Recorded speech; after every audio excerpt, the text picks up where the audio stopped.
this time, we will have the properties of mathematical system. So there are 6 types of properties of mathematical system. The first is the closure property. So what is closure property? So if an operation is performed on any two members of the set, and the result is a member of the set, then the set is closed. Okay. So for example, we will have set A. We will give this one as our set A is composed of whole numbers. Okay. So first thing to do is, what are the whole numbers? So based on our definition, so whole number starts from 0, 1, 2, 3, 4, 5, and so on. Okay, so it will be extended to 6, 7, 8, 9, 10. Okay, so this is our set. Now, what are the operation? Okay, so the operations are the addition, subtraction, multiplication, and division. So first thing to do is we will get two numbers that belongs to the set. So for example, we have 1 and 2, okay? Because according to the definition, we will get two numbers. So 1 and 2, okay?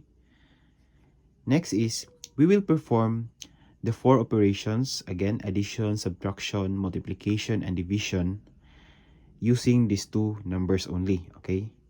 So for example, 1 plus 2 is equal to 3. How about 1 minus 2? That is negative 1. Then 1 times 2, that is 2. Then 1 divided by 2 is equal to 1/2 or 0.5. Okay. So if we will base on the definition that the result should be a member to the set, okay? So for example, 1 plus 2 equals 3. So is 3 is still a whole number? So here, yes. Okay. How about 1 minus 2 equals negative 1? Is there a negative 1 in the whole number? Okay.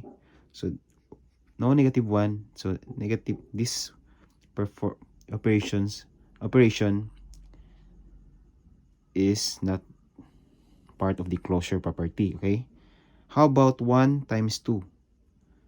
So 2. Is there 2 here? So we have this one. So correct.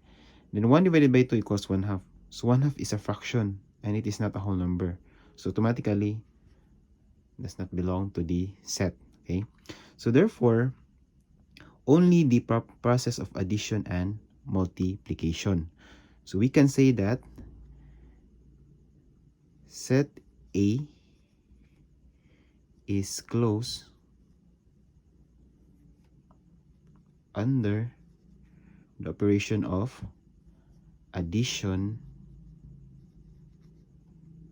and multiplication.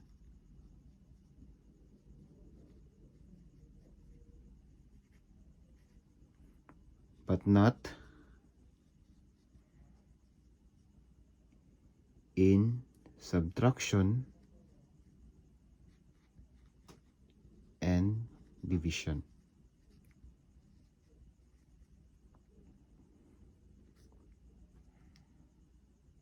Okay, let's have the second example to understand more about the closure property.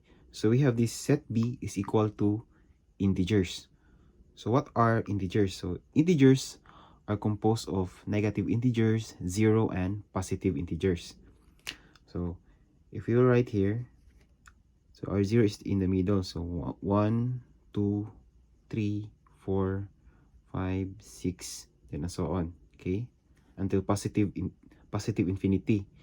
Next is negative 1, negative 2, negative 3, negative 4, negative 5, then and so on. Okay, until negative infinity.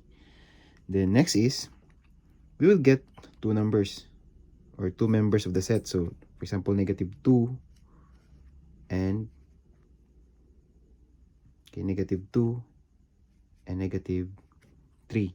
So we will perform the 4 operations using these two numbers. So in the addition, negative 2 plus negative 3, that is negative 5.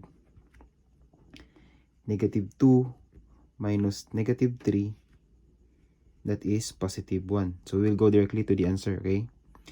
Then negative 2 times negative 3, that is positive 6.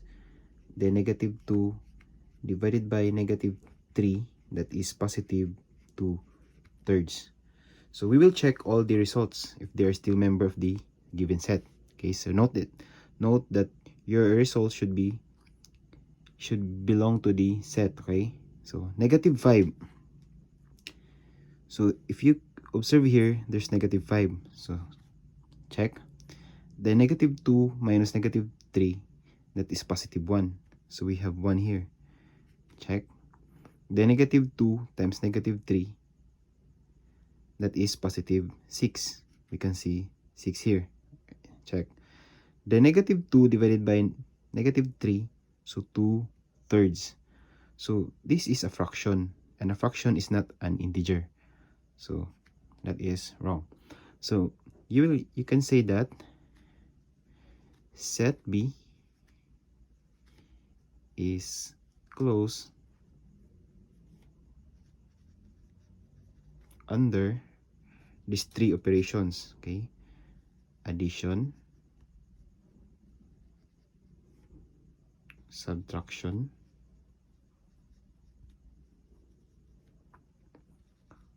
multiplication,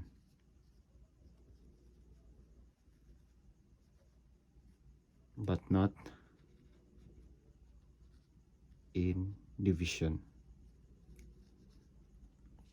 So again, set B is closed under addition, subtraction, multiplication, but not in division.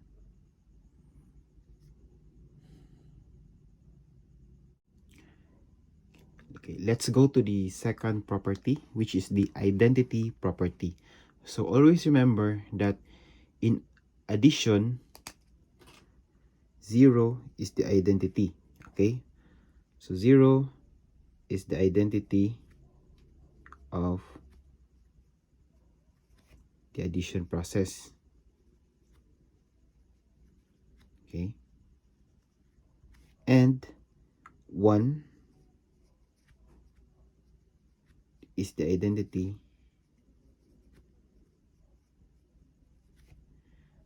of the multiplication process. Okay,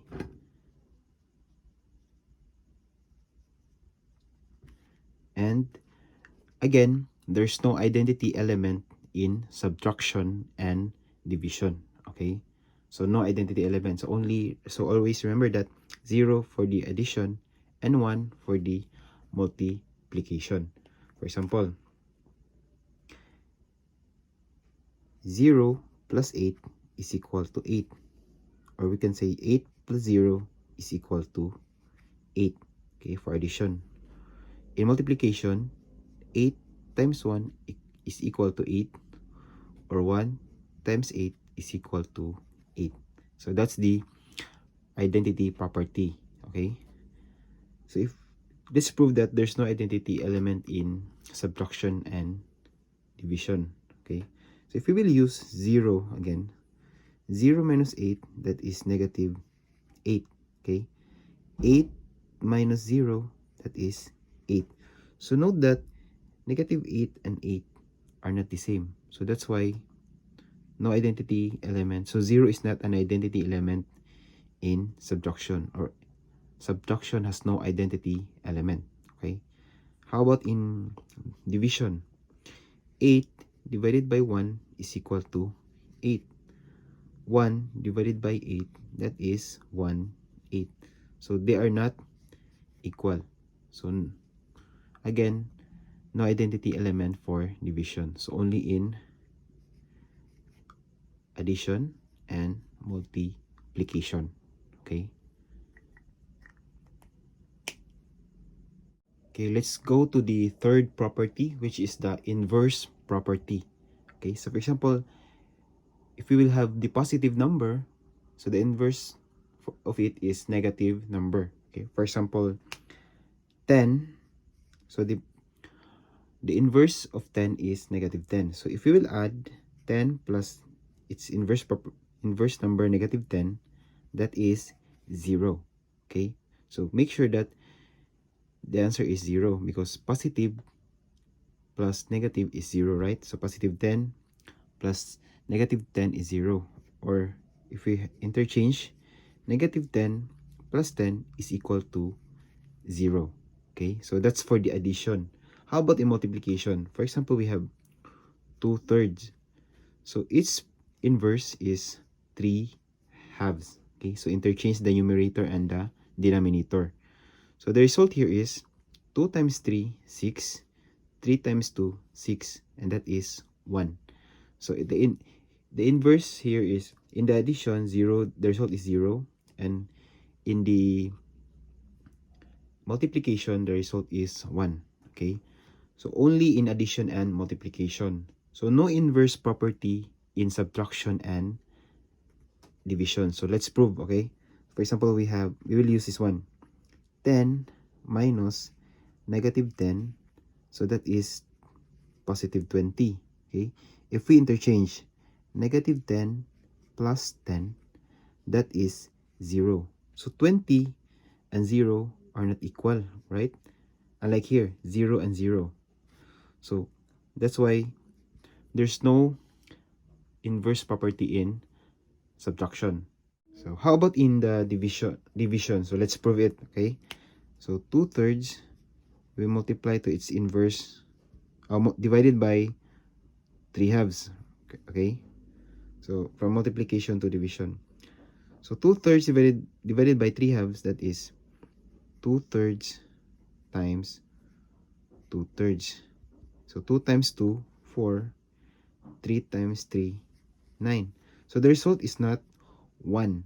So again, there's no inverse property in division. So only in addition and multiplication. So we have the fourth property, which is the commutative property. So for example, we have 10 plus 3 is equal to 13. If we will interchange, 3 plus 10 is equal to 13. Okay, how about in the subtraction? 10 minus 3 equals 7. If we will have 3 minus 10, that is negative 7.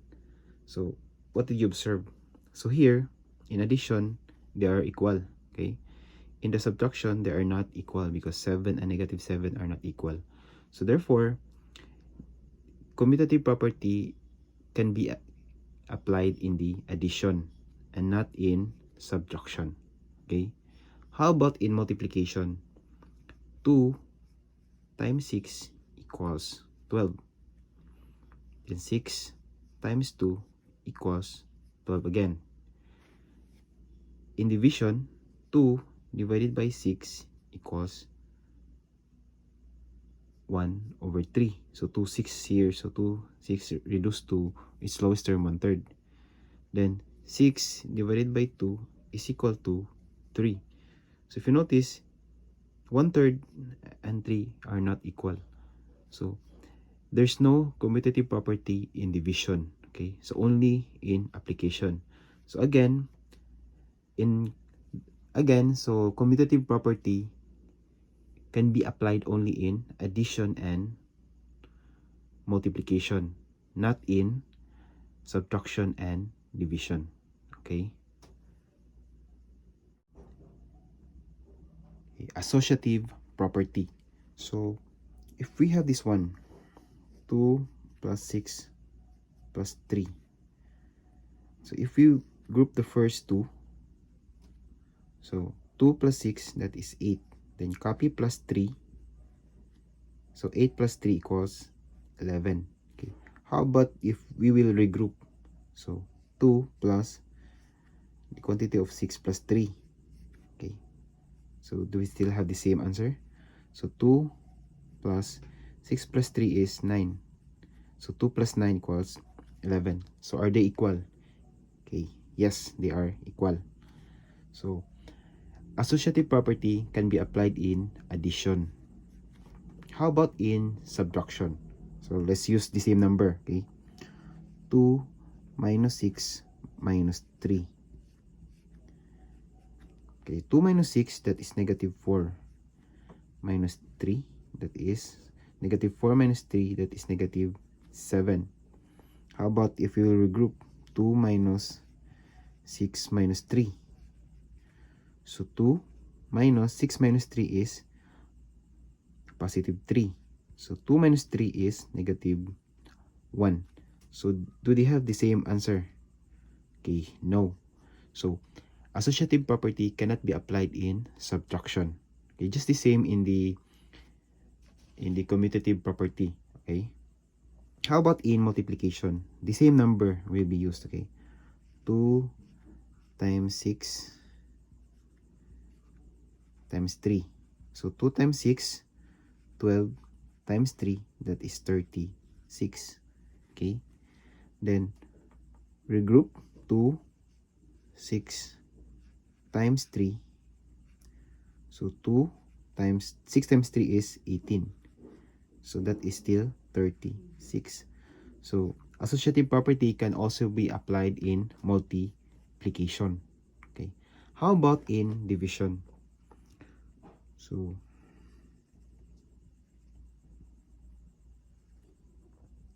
2 divided by 6 divided by 3.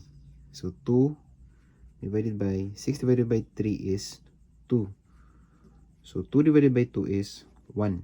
Okay. How about 2 divided by 6 divided by 3? So do we still have the same answer? So 2 divided by 6 is 1/3. Then divided by 3, that is 1/9. So are they equal? So no. So associative property cannot be applied in division. So again, associative property can only be applied in addition and multiplication, not in subtraction and division. Okay, we have here the last property, which is the distributive property. So from the word distribute, so we have to distribute something. Okay, for example, we have 5 multiplied to 8 plus 4. So by distributive property, we need to multiply 5 to each term. So 5 times 8 and 5 times 4.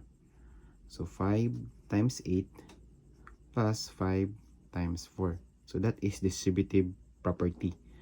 Or if you will use variable like 2 times the quantity of a plus b, so you need to multiply 2 to each term. So 2a and 2b. Okay, or like 3 terms, x plus y plus z. So it should be 3 times x, 3 times y, plus 3 times z. So that is distributive property. So there are 6 properties of mathematical system. Okay, thank you for watching.